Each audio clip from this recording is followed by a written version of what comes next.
Elle a le vent en poupe. On peut même dire que le Mistral ne cesse de souffler en sa direction depuis de nombreux mois. Laure Calamy, qui a discrètement joué au théâtre pendant une vingtaine d'années, a vu sa carrière exploser après avoir incarné la truculente Noémie dans la série 10%.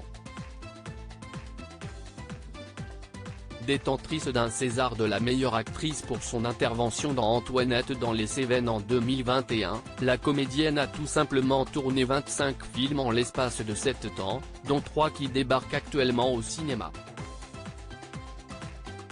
Tout plaqué quand elle est devenue majeure, et venir vivre en la capitale dans l'espoir de devenir actrice, était donc la meilleure des idées. Adolescente discrète, Laure Calamy avait eu une véritable révélation. Un cours de théâtre, se souvient-elle dans les colonnes du magazine Madame Figaro. Je n'y étais allée qu'une fois, mais ça m'avait tellement plu. J'étais heureuse.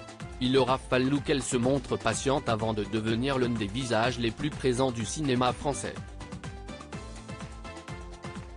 Pour autant, le succès, la gloire, rien ne semble lui monter à la tête.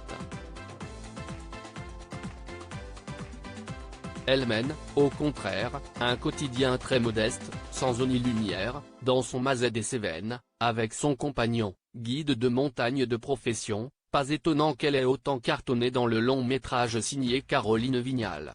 L'idéal, pour la planète, serait de faire moins d'enfants heureux en ménage. Dans le Massif central, Laure Calamy est épanouie en amour, mais aussi en famille.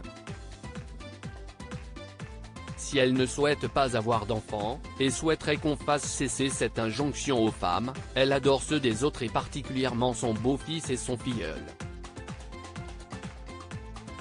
Les enfants, quand vous êtes avec eux, s'y est une bulle, un shoot de ludisme, de temps présent, raconte la comédienne, 47 ans. Ou vous oubliez justement que l'idéal, pour la planète, serait de faire moins d'enfants. Retrouvez l'interview intégrale de Laure Calamy dans le magazine Madame Figaro du 25 novembre 2022.